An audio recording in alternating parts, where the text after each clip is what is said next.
On the projects, I want to remind you that that it's important that the projects have an embedded systems focus. In other words, they should not be projects that are best implemented on an ordinary PC in C++ or Java. That there should be a reason for it to have an embedded system content. Okay, so if you have any doubts about your project, or if you want to discuss it further, please come to my office hours or Sanjit's office hours to discuss it. Okay, my office hours today are 2 to 3, and on Thursday are 2 to 4. Okay, so and I'm happy to work with you. Also, be sure that if you need parts that you need to order, that you give top priority to figuring out exactly what those are, because sometimes just getting the parts ordered and in becomes a bottleneck. Okay, so that should be first and foremost. Yeah. Do you need to go online and find the part that you want and then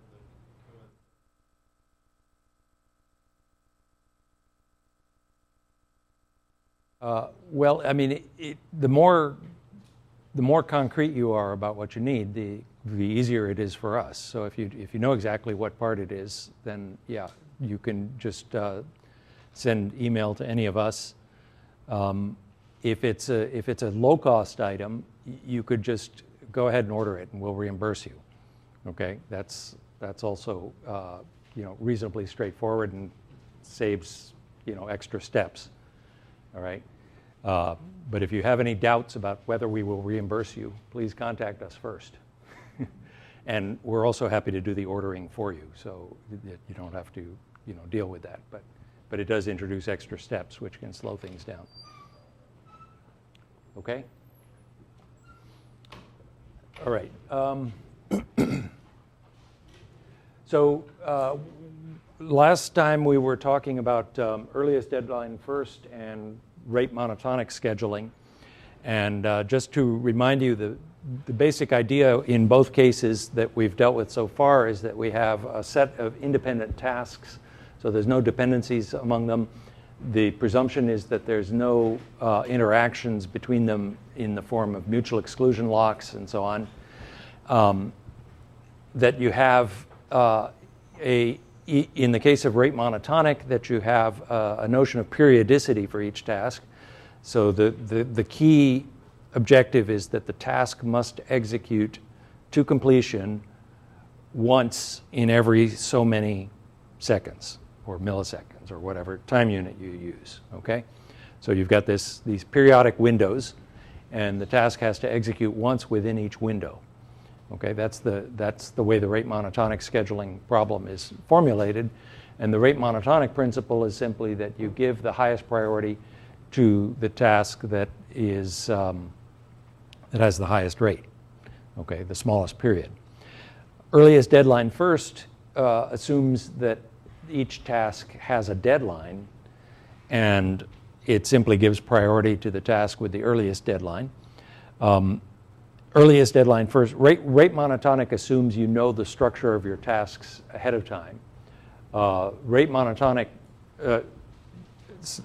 earliest deadline first allows for arrivals of tasks. So you can have a task suddenly appear that has a deadline, and if its deadline is sooner than whatever task you're currently executing while when that task suddenly appears, then you preempt the task that was executing and you execute the one with the earlier deadline.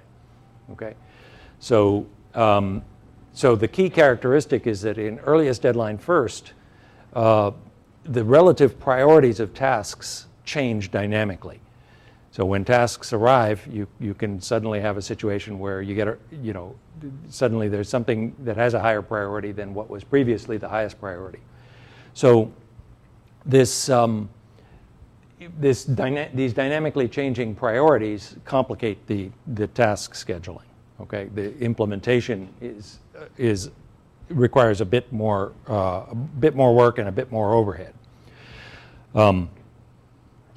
So in the case of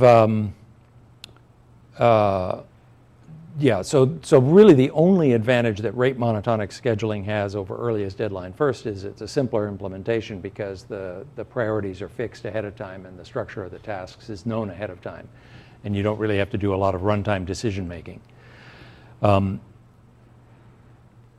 Earliest deadline first, both techniques are optimal with respect to feasibility, okay, in the sense that if the deadlines can be met, okay, then these scheduling strategies will meet the deadlines. Earliest deadline first is also optimal with respect to maximum lateness, which means that even if you miss deadlines, it still optimizes in the sense that it makes you the least late for your deadlines, okay?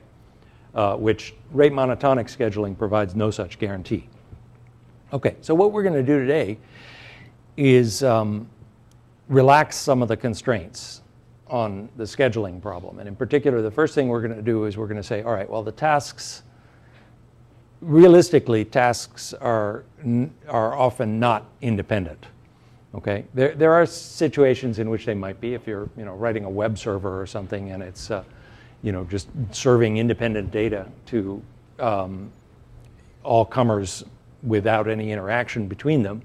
Then you can use these principles for handling the scheduling, but realistically you usually have some sort of precedence relation. Some task has to be completed before some other task. Okay, so in order to talk about precedence constraints, we can formulate just a simple toy structure where we've got, in this case, 6 tasks, and this is a directed acyclic graph, okay, or a DAG to its friends. It shows that task 1 must complete before tasks 2 and 3 can start, and task 2 must complete before 4 and 5 can start, and 3 must complete before 6 can start, okay? So the question is, how does this apply if you try to use earliest deadline first? So in this rather contrived example, we've assigned some execution times to each of these tasks. So those are the C's. So in this case, all the tasks take 1 time unit to execute. Okay, so simple formulation. And we've also assigned deadlines to these tasks somewhat arbitrarily. Now, in practice, when you're designing an embedded system, where do deadlines come from?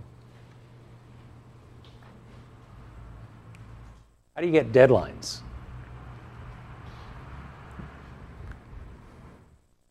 Yeah.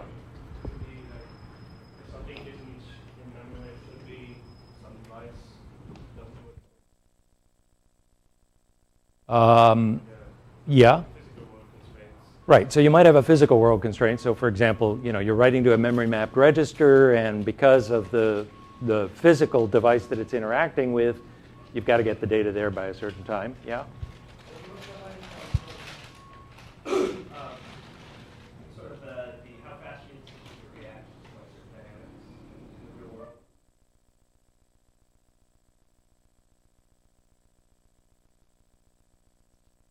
Yeah, so the preferences of the designer are definitely a factor because they might affect the usability of the system. So for example, you'd like certain responsivity for certain events. Okay, in practice, it can be really very difficult to come up with any rational basis for deadlines in embedded systems.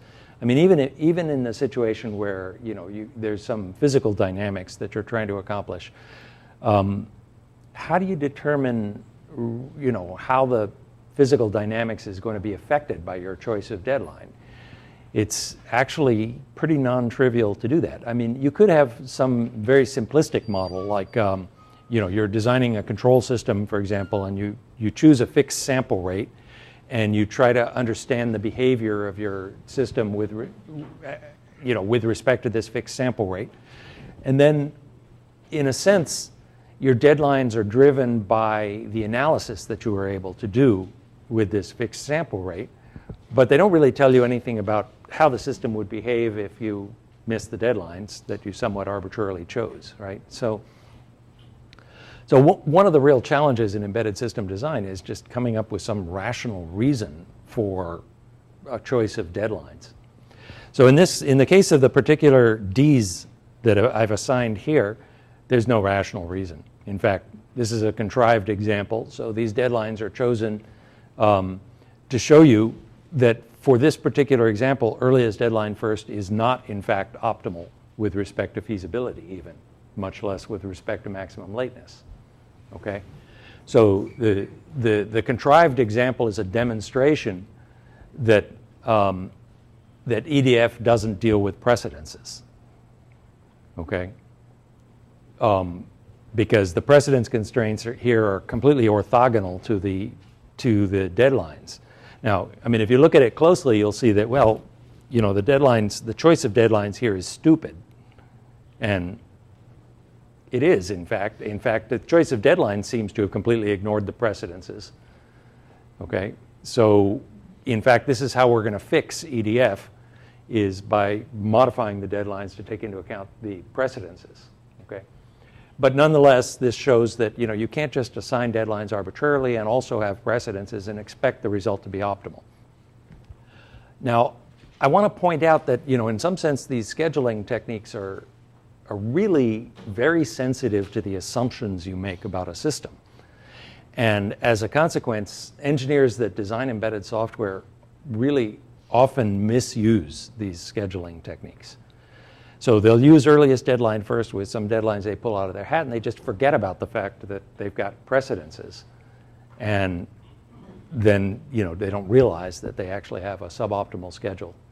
Okay, so for this particular example, what happens if we construct the earliest deadline first schedule? Well, the only task enabled initially is 1. So the precedences, what they do in this case is they regulate the arrival of tasks. Okay? So when we start the scheduling, there's only one task available, task 1. It has the earliest deadline of all the tasks available. Therefore, earliest deadline first says we have to schedule it. But so would any other scheduling policy. So we schedule task 1 first. At that point, we suddenly have an arrival of 2 new tasks, 2 and 3. 3 has an earlier deadline, so we schedule it. Okay? Once 3 has completed execution, 6 arrives. And now, at this point, 2 and 6 are both enabled. Okay, so the one with the earlier deadline is 2. We schedule 2. At this point, 4 and 5 arrive. And so now 4, 5, and 6 are all enabled. And the one with the earliest deadline is 4. But notice that 4 has already missed its deadline. Okay, it was supposed to complete by time 3. It's already time 3, and it hasn't even started. Okay? So task 4 missed its deadline, and as a consequence, with earliest deadline first scheduling, this particular problem is not feasible. Okay? But this is feasible, right? There is a schedule that would, in fact, execute this correctly. Okay? So how do we construct that schedule? Well, the first thing that we do is we're going to we're going to modify the scheduling algorithm to do something called, somewhat paradoxically, latest deadline first. Okay? And this was a technique that was actually developed by Professor Lawler, who was in this department actually when I was a PhD student here, and then he retired about that time, so way back in the last millennium. But he did this work in the 70s, right? And it was, he got his name attached to this particular technique, which falls into a category of scheduling techniques that are really, they're a subject in operations research. And Lawler was really an OR guy. Okay, he happened to be in computer science, but he was really doing OR, and scheduling techniques were a big thing at the time. Okay, so the way latest deadline first works is that you construct the schedule backwards. Okay, starting with the last tasks you're going to execute, and you choose the ones with the latest deadline to execute last, and you choose those first. Okay, so it's just constructing the schedule backwards. So in this case, if you're going to construct the schedule backwards, the last 4 tasks in your DAG, you could choose to execute task 4 last, or task 5 last, or task 6 last. All of those would be legitimate choices. So Lawler said, well, just pick the one with the latest deadline, which is task 6. Okay, so you schedule task 6 to be the last one to execute. Okay, at that point, the second to last could be any of these 3 yellow ones, and the one with the latest deadline in this case is task 5, so you choose that one. Okay, at this point now, the third to the last could be either task 4 or task 3. Those are the only options, and the one with the latest deadline is task 3. Okay, then at this point, the only possible next choice is task 4. Once you choose task 4, the only possible next choice is task 2, at which point the only possible choice is task 1. And you see that in the end, you actually get a schedule where all of the deadlines are met. Okay? So I want to emphasize, you know, that the real point here is the sensitivity of these scheduling techniques to the assumptions in your problem. Okay? Slight twist in scheduling, different results, okay? And it's because of a different problem formulation. And each of the scheduling techniques has a very specific problem formulation for which it works, and practical real-world systems usually don't fit any of the problem formulations very well, okay? Or at least they don't fit perfectly. So you sort of have to try to find the problem formulation that fits your problem best. And there's an art to doing that, and it's easy to screw it up, and many smart people do screw it up. Okay? Okay, so this technique called latest deadline first is optimal in the sense that it minimizes the maximum lateness. So it improves on earliest deadline first because it allows for precedences. Okay? It does not require preemption, but it requires all tasks to be available and their precedences known before any task is executed. And that's a pretty severe constraint. So you can't have arbitrary arrivals of tasks. You've got to know the whole structure of your task graph before you can make any scheduling decisions at all. And that's kind of intuitive because you make the scheduling decisions about what you're going to do last first. And for that to make sense, you've kind of got to know everything you're going to do. Okay? So that's a pretty severe limitation. So people came along after this and adapted earliest deadline first to allow for precedences. And what they do basically is just they take your deadlines, whatever arbitrary deadlines you assign initially, and modify them before they apply earliest deadline first. So the idea is to assign a better choice of deadlines so that there's some consistency between the deadlines and the precedences. Okay? So the way to do it very simply is you have to, of course, the release times are actually sort of uninteresting, but the formal formulation of this takes them into account. The release times, the release time means the time at which a task becomes enabled so that you can start executing it. Okay? And the precedences entirely determine that. Okay, so it's that's what that formulation says. The deadlines we modify by saying, well, the deadline should be the minimum of the deadline that you have given me as the user, some arbitrary deadline that you've given me, and the deadline of a successor minus the computation time of the successor. Wait a minute, did I say that right? So task I immediately precedes task J, yeah. Okay? So you modify your deadlines by saying, well, okay, in this case, task 2, I had given a deadline of 5.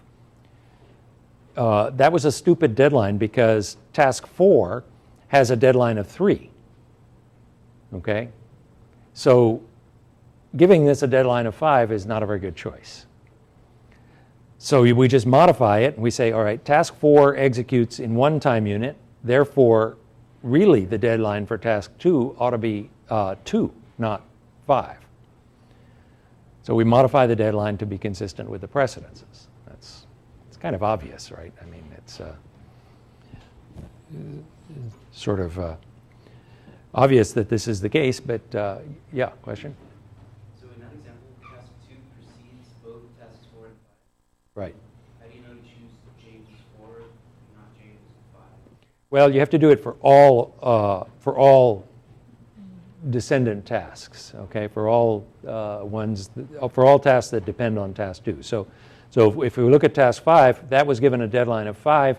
Its execution time is 1. So the dj minus cj for task 5 is 4, which is larger than 2, right? So it's the minimum over all of the successor tasks that you want to do this minimum over all the j's that define successor tasks. Okay. Yeah. Question. Doesn't this mean you still have to have the whole route?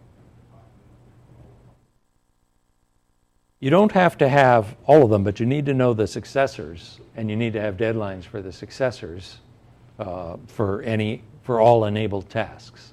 Okay, so it's a tighter constraint than allowing arbitrary arrivals, but it's not as bad as having to know the whole task graph ahead of time. Okay. There was something else I wanted to say about that, and I can't remember what it was.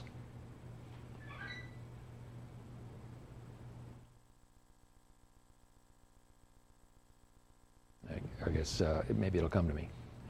Okay, so this modified version of EDF that takes into account precedences is optimal in the sense of minimizing maximum lateness. And as a consequence, it's also optimal with respect to feasibility. Okay. So that's it for that modification. Yeah, question? Wasn't it already optimal with respect to maximum lateness? Without precedences, it was. Also, the one with precedence is also optimal. The one with precedences is also optimal with respect to minimizing maximal lateness, but you have to do this operation of modifying the deadlines before that theorem holds. Yeah. Is specifying deadlines ever part of the scheduler's job? Yes, specifying deadlines could be part of the scheduler's job, and in fact, when we talk a little bit later about concurrent models of computation, we'll look at timed models of computation where actually the programmer doesn't directly specify deadlines or priorities, but rather you specify timing constraints from which you can infer deadlines and priorities. And we can get much more principled approaches than this thing about pulling deadlines out of a hat, which is what a lot of people do. I remembered what I wanted to say about this, which is that there's a major flaw with applying this technique in real life, which is that you need to know the execution times of tasks. Okay? How do you know execution times of tasks? If you're given a chunk of C code, right, your task is defined by a C procedure. What's its execution time? Well, in general, the execution time of a C procedure is undecidable. There's no algorithm that can statically analyze all C procedures and tell you what the execution time is. In practice, for embedded systems, you often have fairly well-structured C code, so you have a bounded number of iterations in each loop, bounded recursion, so you can put bounds on the paths that are taken through the C program. Even then, it's hard to know what the execution time is. Why? Well, because the execution time is affected by minute details in your architecture. Do you have a cache? What is your cache replacement policy? What are the contents of the cache when the task starts executing? What are the contents of the cache after the task gets preempted and then resumed? Okay. These things all affect execution time, and in practice, knowing the execution time of a task could be extremely difficult, and yet, these theorems depend on knowing it. So that's kind of it's sort of a dirty secret of real-time programming that people in practice use this notion of worst-case execution time and sort of laugh it off because everybody knows it's a fiction. And you can, apply very sophisticated techniques to trying to get numbers, and the numbers are always suspect, no matter how sophisticated your techniques are. Okay, but it's better than nothing. Having some numbers is better than nothing. Yeah, question? For a task with multiple following tasks, That's right. so if task 4 and 5 had deadline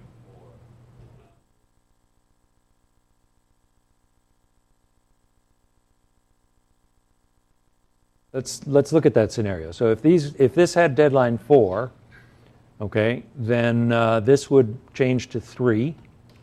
But that would still yield a feasible schedule, right? Because 2 would still have an earlier deadline than 3. I mean, if you disregard 3 and 6, if both tasks 4 and 5, Yeah. so is it you iterate for each time and you reduce the deadline? You find the minimum once. So if both of these had deadline 4, then the revised deadline for 2 would be 3. But that doesn't leave enough time for both 4 and 5. I think it does. It does. These deadlines would be 4. Actually, that creates an interesting conundrum there because after you've scheduled task 2, okay, which you will do in this time slot because it'll have a earlier deadline than task 3. At that point, 4, 5, and 3 will all be enabled and will all have task 4. Will all have deadline 4, right? And so the question is, which should you pick? And that will actually affect feasibility, right? If you choose to execute 4 and 5 first, oh no, you're right. It becomes infeasible in that case. Because if you choose to execute 4 and 5, those 2 will meet their deadline, but 3 will fail to meet its deadline. If you choose to schedule 3, then one or the other of these will fail to meet its deadline. So in that case, if both of these are changed to deadline 4, it becomes an infeasible problem. So this strategy will still minimize maximal lateness. Okay, so this would actually be a good question for the second midterm, right? Is, after scheduling 2, should you schedule 3, 4, or 5? Which choice will minimize maximal lateness? With these deadlines changed to 4. I think you'll find that any choice you make will give you the same maximal lateness, but it'll be a different task that's late in each case. Okay, so if you choose to execute 3 first, then one of 4 or 5 will be late. If you choose to execute 4 and 5 first, then 3 will be late, but they'll be late by the same amount. So you still minimize maximal lateness, whatever choice you make. Okay?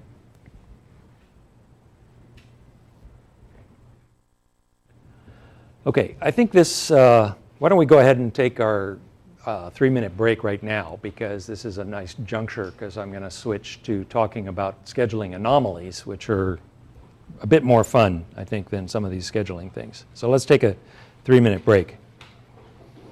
If anybody came in and has not gotten the midterm, could you let me know and I'll get your midterm? Remind me your name? Tommy. I probably Tommy. wrote down Jay since I'm used to writing down like my regular name on Right. midterm. Okay, I saw it in here, yeah. I didn't see Tommy, but Kartik, yes.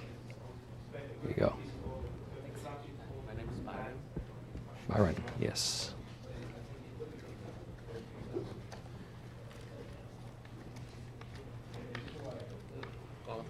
All the way at the bottom. Thank you. Nice job.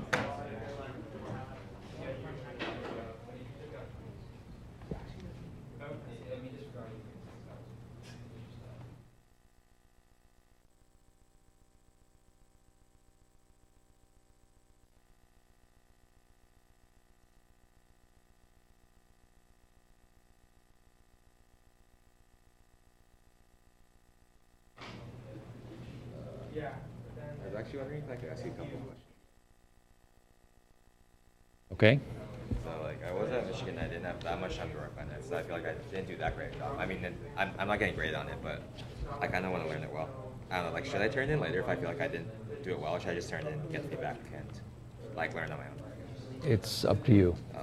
Okay. I guess I might just turn it like go over the solutions later. It's just I don't really understand like what the difference is between the scheduling and like earliest deadline scheduling, because it seems like it's pretty arbitrary when you choose things to happen. It doesn't make that big a difference at all. Like for all these problems, it had like periods of 4 and 6, and then it has like for the first one a period of 1. And it seems like you can stick them wherever, but you keep getting the same answer because like you just fill up Yeah. thing with amount. It's like should there be a difference or is Well, if you have periodic tasks and you take the deadline to be the end of the period, then earliest deadline first and rate monotonic often yield exactly the same scheduling decisions. then why is there Okay. a distinction? I guess sir. Well, one distinction is that earliest deadline first will use preemption. And so there are certain circumstances in which rate monotonic will not yield a feasible schedule, and earliest deadline first will yield a So feasible rate schedule. monotonic isn't allowed to do this. No, it is, but it's actually Because I seem to actually it's I misstated. Rate monotonic will actually typically do more preemption than earliest deadline first. Earliest deadline first does less preemption. They both do preemption. okay. But earliest deadline first does it in a very structured Because way. it'll stick in like the one with the shorter period as soon as that period like starts up again. Exactly, yeah. I see. But I guess so in real life I understand how that makes a difference because when you do preemption you're switching between threads and that way still have overhead. Right. For these problems it doesn't seem to make a difference because It doesn't really make a difference for these problems, so that's true. these are just academic exercises that kind of you give the same answer. And okay, I was worried because it seemed like they all gave the same answer and I didn't understand what the difference was. Yeah, they often do give the same answer. It's pretty common. I mean, it's actually hard to come up with the examples that illustrate the differences between them. I see. Yeah. I mean, I might not understand, but I feel like it might make sense to like every time you switch, say there's like a 0.5 switch, even though that's not accurate, just to like illustrate that point. Yeah. Yeah, that would be a reasonable thing to do, would be to assign some cost to the context switching. Yeah. I guess I also don't exactly understand the processor utilization too, because is that going to be the same too? I guess, sir. Because it seems like if they fill out the same. No, so one of the problems in the problem set, I think, was specifically showing the difference with respect to processor utilization, which is that earliest deadline first is capable of getting 100% processor utilization in situations where earliest deadline, so where rate monotonic can't do that. Okay, and that was one of the problem set assignments. I forget which one. I think it was the third one. Like I was actually trying to do that one, and I didn't understand. Right. Like, why it seemed like. Right. It's a very subtle point. Okay, but it is the third one, right? This one is showing that in fact in certain circumstances rate monotonic always leaves the processor idle, whereas earliest deadline first would be able to fully utilize the processor. But I mean. Well, maybe we could, Point, yeah, yeah, I'll we turn it could on. talk about it more about it afterwards, if you like that. Okay.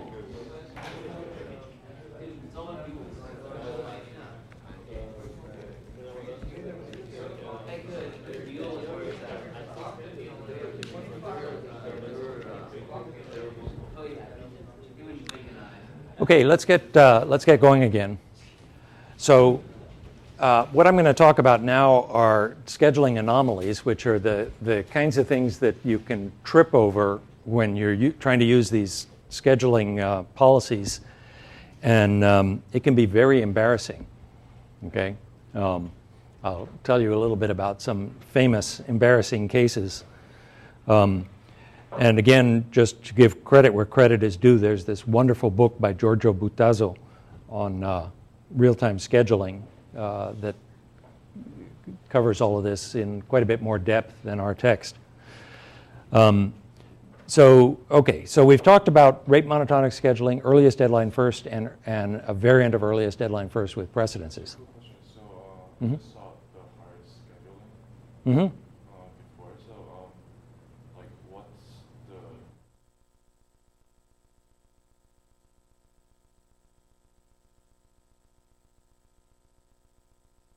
the Well, okay, so the question is what's, I guess you're reacting to the term hard real time here, and what's the potential danger if you fail to meet deadlines? That's very application dependent, and the problem is that often you don't really know what the potential cost of missing deadlines is. It can be pretty difficult to assess, actually. So in the scheduling literature, people, again, you try to simplify problems so that you can give definitive answers. So they make a distinction between hard real-time scheduling and soft real-time scheduling. Soft real-time scheduling is where you assign a cost function to the time at which a task completes. So it's kind of like when you make a contract with a contractor to remodel your house. You could write into the contract a penalty. If he completes the job 3 weeks late, it's going to cost him $20,000. If he completes it 4 weeks late, it's going to cost him $25,000 or something like that, right? So you can assign a cost function that just says, well, it's better to finish earlier, but it's okay to finish late, but it's going to cost you. And then you try to minimize costs. So you formulate a minimization problem, an optimization problem. That's soft real-time scheduling. Hard real-time scheduling says, well, if you miss the deadline, the cost goes to infinity. Okay, a schedule that misses deadlines is useless. So that's when we're looking at, we're looking for feasible answers. That's, of course, artificial. That's not the way the real world works, right? Usually, costs don't go to infinity when you miss deadlines. Right? We've all missed deadlines that were hard deadlines, and it might affect your grade. That's a cost function, right? But it doesn't kill you, right? Which would be the hard real-time situation. So the notion of hard real-time is kind of artificial. Okay. You could imagine scenarios where there are actually hard real-time deadlines when there's a sudden point at which something goes critical, but most physical processes don't have those kinds of sudden points, right? It's okay. So it's a bit artificial, but all right. So today, what we're going to talk about is first try to make the first change we make to make things a little more realistic was to allow precedences. And how would you implement precedences in software? Yeah. You could use a priority queue, yeah. And a priority queue is going to be a shared data structure. And so you're going to have to use mutual exclusion locks to access that priority queue from multiple threads. Okay, so in general, there's kind of two ways you can implement precedences. One is you just hardwire them into your code so that the sequential execution of the code sort of reflects the precedences. But a second way is things are actually much more dynamic, and what you really have going on is a bunch of threads that are accessing shared data structures using mutual exclusion locks, and these locks can imply precedences. So for example, if you have one task that has to wait for a result from another task, these could be executing as two concurrent threads. When the task that needs the data gets to the point where it needs the data from this other task, it would check a semaphore. If the data is ready, it would read it and proceed. If the data is not ready, it would stall and turn over control to the thread scheduler, which would then resume the task that's producing the data. So that's, in practice, how the precedences might come about in the software is through these mutual exclusion locks. Okay? So today we're going to look at these mutual exclusion locks and what are the pitfalls that can occur. So, okay, so here's a reminder of, so in pthreads, a mutual exclusion lock mechanism might look something like this. This is the listener pattern that we talked about the last time, where you're updating some data value, and then while you're updating it, you notify a bunch of listeners and so on. Okay, so you remember that, hopefully. So just a bit of terminology. Code that is executed while you're holding a lock is called a critical section. Okay, so if any thread acquires a lock, which will presumably block out other threads that try to acquire the same lock, then the code that it executes while it holds that lock is called a critical section. Okay. Here's a problem that can occur with critical sections. Suppose that we've got 3 tasks that are independent in theory. Okay, so we thought they were independent, and we scheduled them independently, and we just assigned them some fixed priorities. So using rate monotonic, for example. So task 1 is assumed to have the highest priority, so it's highest in the picture. Task 2 has middle priority. Task 3 has the lowest priority. Suppose that task 3 at time 1 acquires a lock, and during the critical section it gets preempted by task 1. Task 1 executes until it tries to acquire the same lock that task 3 holds. Okay? At this point, at time 3, the high priority task will block because task 3 holds the lock. So there's nothing else enabled, so task 3 continues to execute in its critical section. But suppose that now at time 4, task 2 becomes enabled. Okay, task 2 might be completely independent. There's no interactions with tasks 1 and 3, but it has higher priority. So it begins executing, and it preempts task 3 during its critical section. And in the meantime, when it completes, then task 3 resumes and eventually releases the lock, enabling task 1 to acquire the lock and continue executing. Okay? So what has happened here is that in practice, task 2 has been given higher priority than task 1, even though we intended task 1 to have a higher priority than task 2. Okay? This is called priority inversion. And the techniques for dealing with this were basically the core work of Raj Kumar in his PhD thesis, which he did under Louis Shah, who is one of the people who has done a lot of work in real-time scheduling. So anyway, Raj Kumar came up with a solution to this. But I want to tell you, a famous example of the problems this can cause. So the Mars rover Pathfinder is this 6-wheeled vehicle, okay? Not all that dissimilar from the kind of robots you guys are playing with in the lab, okay? Except that it has to operate in a rather harsh environment. It's got an array of solar panels on its top to provide power to recharge its batteries, and it's supposed to be reasonably autonomous because the communication latencies to Mars are quite large. You don't want to be steering this thing around with a Wiimote on the surface of the Earth, because the latencies are large enough that you wouldn't get very interactive behavior. So a few days into the mission, it started sporadically missing deadlines. So, and the way the program was written for this is that when it started missing deadlines, it would detect these and record them, and at a certain point, it would determine that something's wrong with the system, and so it would reboot.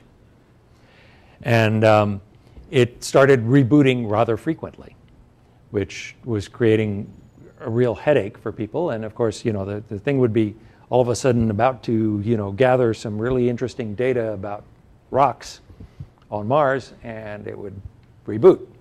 Okay, very annoying. So they diagnosed the problem as a priority inversion problem. And so what happened was that they had a low priority meteorological task, which is just, measuring weather conditions, temperature and the like. And that task was, in practice, blocking a high priority task while medium priority tasks executed, okay? Because the meteorological task, which was a low priority thing, was grabbing a lock, and then it would get preempted by medium priority tasks, and the high priority task was attempting to grab the same lock, okay? So deadlines were getting missed, even though the theory said that the scheduling policy was optimal with respect to feasibility. It's just that the theorem failed to account for the mutual exclusion locks, okay? So Raj Kumar, in his PhD thesis, introduced this priority inheritance protocol. And the strategy is pretty straightforward, right? Which is that when task 1 attempts to acquire the lock that task 3 holds, then task 3 automatically inherits the priority of task 1. Okay, so the act of attempting to acquire a lock at time 3 means that if some other task holds that lock, then the task that holds the lock will get your priority. Okay? Your priority is always higher than the task that holds the lock. Why? Sorry? Yeah. If your priority wasn't higher than the task that holds the lock, you wouldn't be trying to acquire the lock because you wouldn't be running. Okay? In order to be running, your priority must be higher than whatever task holds the lock. So when you attempt to acquire a lock, if another task holds the lock, that other task acquires your priority. And as a consequence, task 3 will now execute its critical section to completion without being preempted by the medium priority task. And when it releases the lock, it will also revert to its previous priority. At that point, it will get preempted by the higher priority task, which will then acquire the lock and complete its thing before the medium priority task executes. Okay? It's a pretty clever technique. Proving anything about optimality of this is very challenging. Raj Kumar's thesis is an interesting read. Okay? So another problem that can occur with mutual exclusion locks is that the mere act of assigning priorities can cause deadlocks to occur. And moreover, with different priorities, you can avoid the deadlocks. Okay? So here's a scenario where a deadlock occurs. So in this particular case, there's 2 locks, A and B. So task 2, which has lower priority, acquires lock A, and then gets preempted by the high priority task, task 1. Task 1 acquires a second lock, B, and then during its critical section attempts to acquire lock A. Okay, when it attempts to acquire lock A is held by task 2. So task 2 resumes. If you're using priority inheritance, then task 2 will resume executing at task 1's priority, but it doesn't matter actually whether it does or not. We're still going to get the deadlock because what's going to happen is that task 2 at some point is going to block and trying to acquire lock B. Now, is there a priority assignment that would have avoided this deadlock?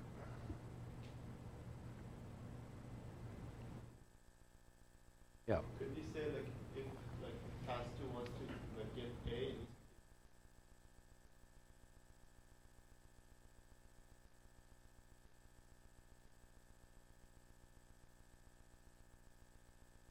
and backward, like task 1 actually grab both of them first and then does its job. Okay, so you're answering a different question, but it was going to be the next question I asked. So the question you just answered is there some way we could have rewritten this code to avoid the deadlock even with these priority assignments? Okay, and one way to rewrite the code so that you avoid the deadlock is you guarantee that when tasks acquire multiple locks, they always acquire them in the same order. Okay. So in other words, any task that is going to acquire both A and B should always acquire A before B or B before A, right? But you've got to agree among all the tasks in what order you're going to acquire the locks. And so if task 1 had attempted to acquire lock A first, it would have blocked before acquiring lock B. So task 2 would have been able to go execute to completion, even with this priority assignment. Okay, but the first question that I asked was, given that the code does this, is there some other priority assignment that would have avoided the deadlock? There's only one other priority assignment, because there's only 2 tasks here, right? So the question is, would it have avoided the deadlock? If task 2 had higher priority. So task 2 would have not been preempted at this time if it had higher priority, right? Consequently, it would have executed this code to acquire lock B before task 1 acquired lock B. So it would have successfully acquired lock B, and the deadlock would have been prevented. Yeah. But if actually we were doing the same way task 2 first, if we were acquiring like lock B first, and then we But the point here is that we wouldn't get preempted. We only get preempted by higher priority tasks. But I mean, right now task 2 is higher priority, and then old task 1 is just going to be running first. If we run that first, we still get to the deadlock. The old task 1 starts because now it's second priority, right? So it starts running, and then like old task 2 comes in and says, oh, I want like to get A, and then like start running, and then of course B, but old task 1 was having like B. Yes, but if task 1 has lower priority than task 2, task 1 is not going to get to execute until task 2 has completed. And presumably it will have released the locks by the time it completes. Now, of course, you could have a bug in the program where you fail to release a lock, right? And that's, that of course, is a disastrous situation. Yes? The biggest issue is that even in the current program, you're not executing task 1 first, although it has. Okay, yes, that's a very good point. So the presumption is that task 1 arrives at this time. It becomes enabled at this time. For example, an interrupt occurs, okay, that all of a sudden makes task 1 enabled, okay? So the presumption is if we keep the arrival times the same and task 2 has higher priority, then it will execute to completion. It will presumably release all its locks before task 1 will get to execute, even though task 1 arrived at this time. Right, yeah, that's a good point. So you could, with a different arrival time, even if you reverse the priorities, you could still get the deadlock, right? So if you can't control the order of arrivals, no matter what priority assignment you do here, you have a risk of deadlock, right? Was there a question or comment in the back? No, okay. Yes, so this issue is that whenever you acquire locks in different orders, you could you run a risk of deadlock. Okay. Now, why don't we just use the strategy of always acquiring locks in the same order? Yeah.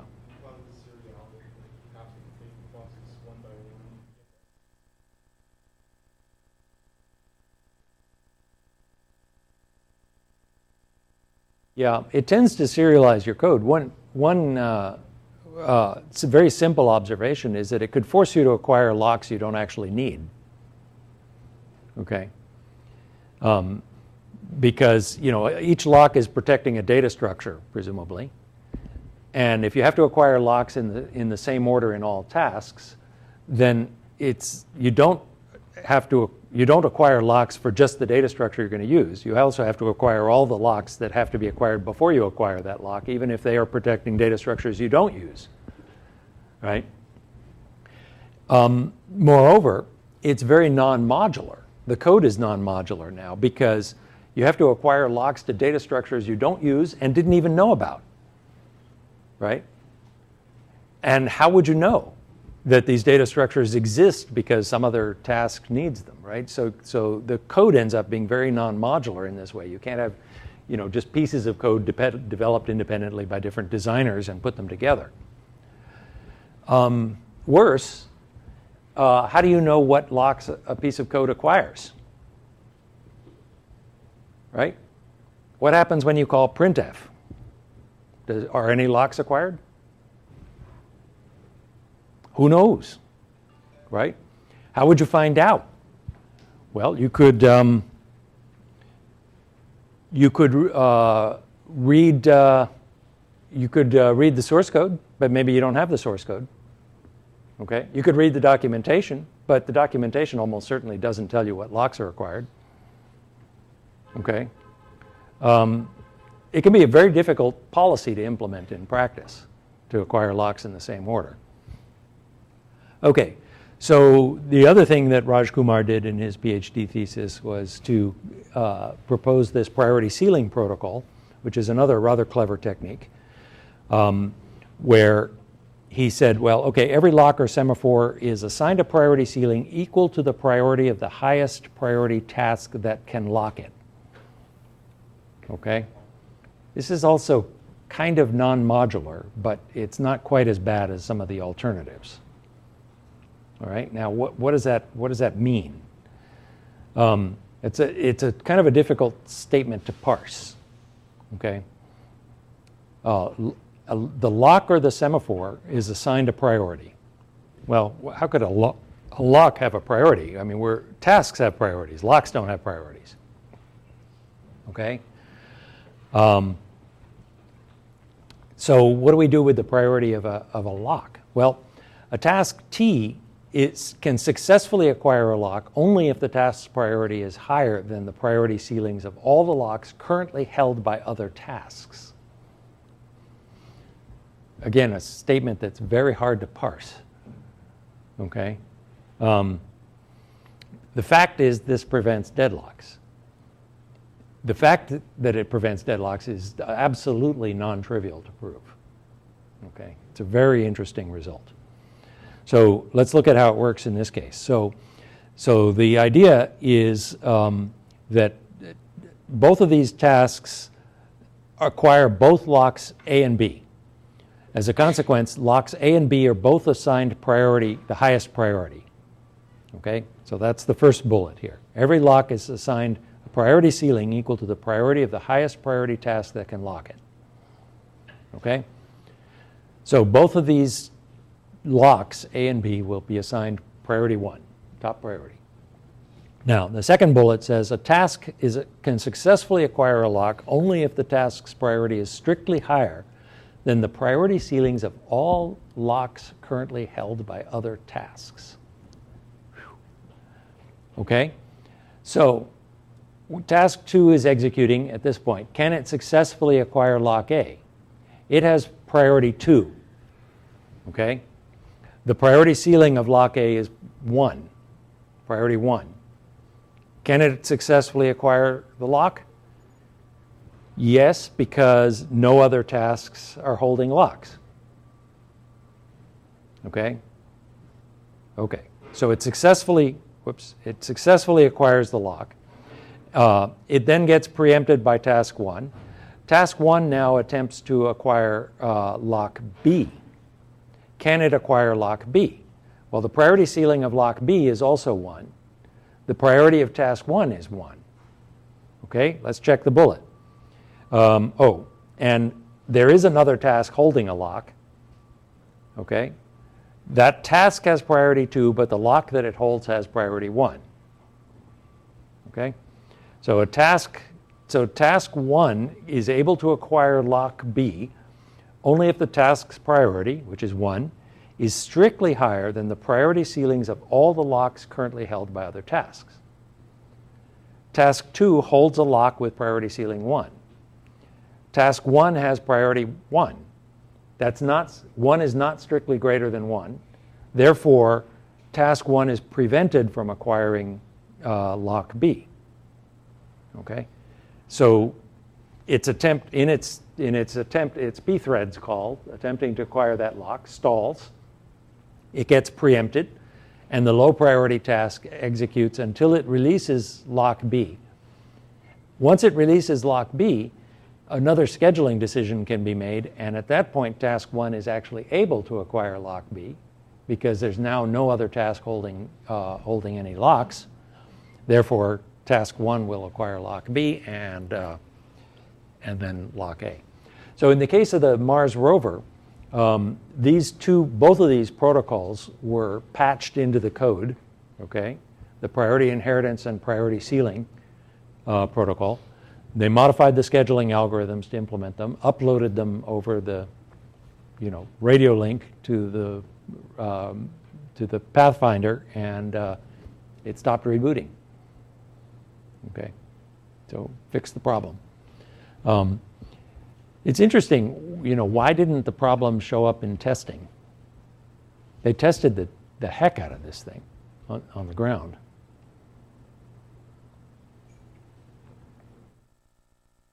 All right? Yeah, I mean, I'm not exactly sure what the answer is, but the fact that it was a meteorological task may give you an indication, right? Suppose that the meteorological task, actually its behavior depended on the data that it was measuring, right? So if one of its sensors was measuring air pressure, okay, and they were testing it on the surface of the Earth, and it was getting different data on Mars that they didn't happen to replicate in the testing, it might have changed the behavior of the meteorological task, which could have then caused that effect. It's kind of, this is a brittleness in the software, right? A sensitivity to things that you've not taken into account. So brittleness in general means small changes have big unexpected consequences. Okay, simple things like as I think you were pointing out that if we know that these two tasks become enabled in this order, we could assign this one higher priority, and the deadlock would not occur. Okay? But suppose that this thing very slowly creeps up, and over time it starts to get closer and closer, and maybe it takes 12 hours of testing before the order reverses and deadlock occurs. And maybe you never tested it for 12 hours, right? So that's brittleness in software, where small changes have big effects. Okay, the last topic is to kind of underscore that these scheduling problems are really difficult, okay? So in particular, I'm going to illustrate this theorem due to Richard Graham, which is the proof of this theorem is done with a series of examples that are called Richard's anomalies. Okay, so this was in the 1970s. So it's a really counterintuitive result. So it says if you have a task set with fixed priorities, fixed execution time, and precedences, okay, and you schedule it according to the priorities on a fixed number of processors. Seems like a simple problem formulation, right? So Richard Graham showed that if you increase the number of processors, or you reduce the execution times, or you weaken the precedence constraints, any of these changes can result in increasing the schedule length. Okay? So having things finish early can result in your schedule finishing late. Having individual tasks finish early can result in the schedule finishing late. This is a non-monotonicity property of these scheduling policies. Finishing early does not result in overall finishing early. Okay? It can result in overall finishing late. Adding more processors can result in finishing late. Fewer processors could yield an earlier finish time than more processors. Okay? Weakening precedence constraints means, well, I initially said task 2 had to execute after task 1. Now I'm going to say, I don't care what order they executed. Okay? So you have more scheduling freedom. That can also result in increasing the schedule length. Okay?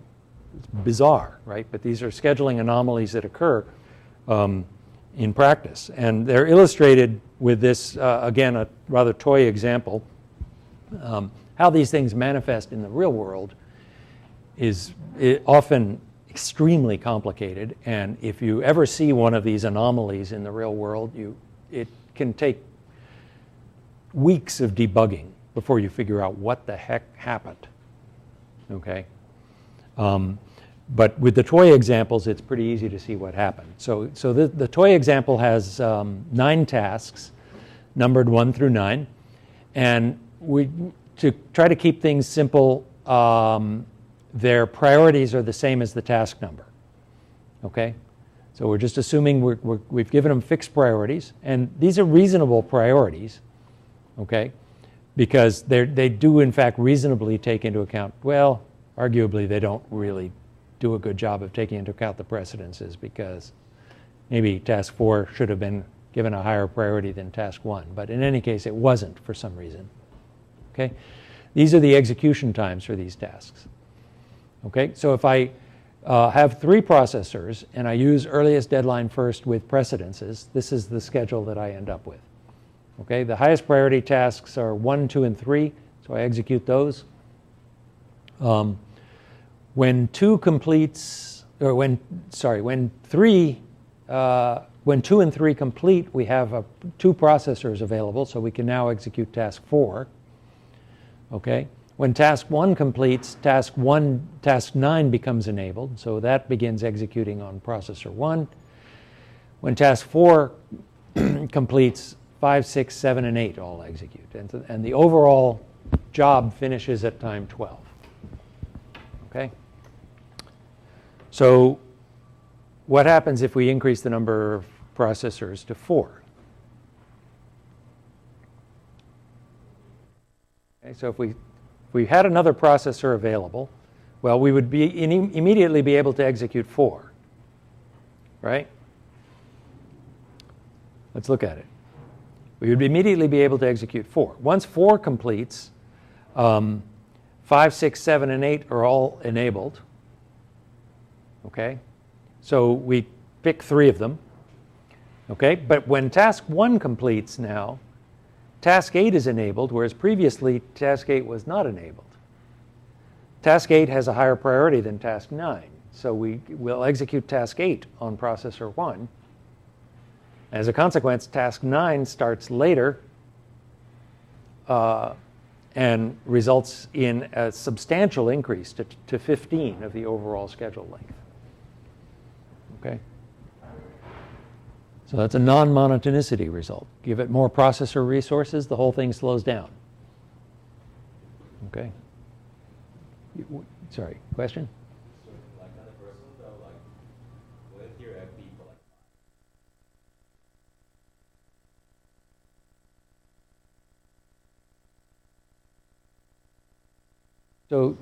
So the principle here is that we're blindly following the assigned priorities. Okay? Now you could argue that was a stupid thing to do, and it is, but the question is, what's a better choice? Okay? It turns out that the optimal scheduling for 4 processors would, assign priorities differently, and in general, it's fairly easy to formulate an optimal scheduling problem knowing execution times, which of course, as I argued before, is a fiction. But if you know execution times, you can come up with an optimal schedule. It's one of the classic NP-complete problems. So the complexity of finding the optimal schedule is high.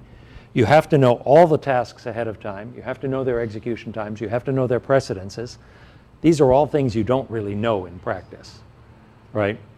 So you tend to just assign priorities, and then maybe you end up with this graph, and you could end up with these non-monotonicity results.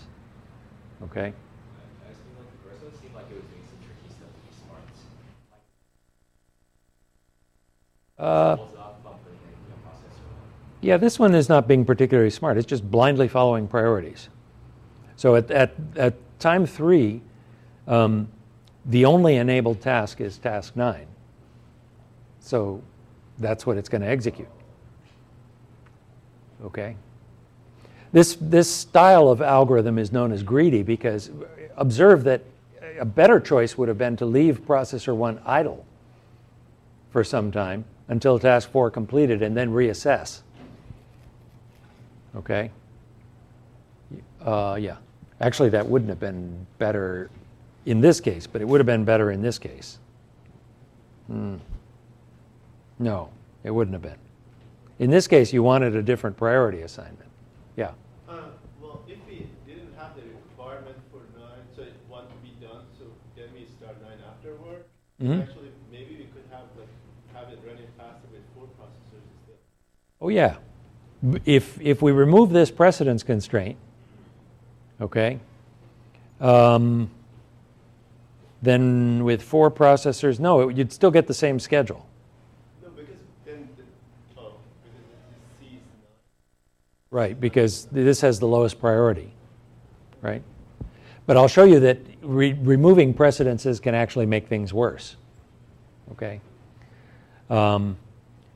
So let's go back to the original schedule. What if we reduce all of the execution times by 1? You know, that ought to make things better. But they don't. It doesn't. It actually increases the overall task time by 1. Okay, why? Well, you look at what happens, right? Task 1 finishes earlier, sure, but so do 2, 3, and 4. So now at time 2, 5, 6, 7, and 8 are all enabled, and they have higher priority than 9. So you once again, 9 gets bumped, and you end up increasing the schedule length. Okay? Removing precedence constraints. So suppose we remove the precedence constraints between 4 and 8 and 4 and 7. So these 2 precedence constraints go away. Okay? Then we get a substantially bigger execution time. In fact, the overall completion time goes to 16 now. Okay? So when Richard Graham introduced these things, it really got everybody depressed, okay? Because it's said that these scheduling policies are really, they're non-monotonic in the sense that, now, I want to emphasize that this non-monotonicity in particular is really, really bad. If you reduce computation times, you could end up with an overall increase in execution time. And as I said before, we don't know execution times. No matter what they tell you, you don't know what the execution time is of a piece of code. Okay? We'll study later some of the techniques that people use to analyze execution times, but they're very imperfect. Okay? And moreover, they tend to only put upper bounds. They don't put lower bounds normally. But even if you do put upper bounds and lower bounds, there's some variability. And when you have these kind of non-monotonicity behaviors, how do you know what you're going to actually get at runtime? It can be extremely difficult. You may have to exhaustively study all possible execution times that could occur to see what happens in the overall schedule, right? Extremely complicated. Very, very difficult problems.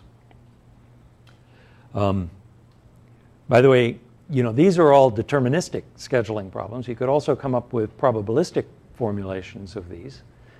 And those can be very interesting. There's, interesting monotonicity properties that might occur in certain cases probabilistically. But it's a huge field, actually. I mean, in a sense, these anomalies were introduced in the 70s at the time that Gene Lawler was doing his latest deadline first and so on. It was kind of a boom of activity. It's still going on, right? There's still people doing research in the scheduling problems that underlie these things. If you have mutexes, Richard's anomalies get also pretty bad, okay? So in particular, if in the presence of mutexes, having something finish early can result in overall increase in execution time. Okay, this is a very common phenomenon for people who write embedded system code, right? You know, you've been if you've taken, you know, computer architecture or any programming class, they always tell you, oh, performance is the important thing, right? Get everything to execute as early as possible. This says that's actually maybe not such a good criterion, right? You actually need to control when things execute, not just have them finish as early as possible, okay? Because you can get these kinds of anomalies.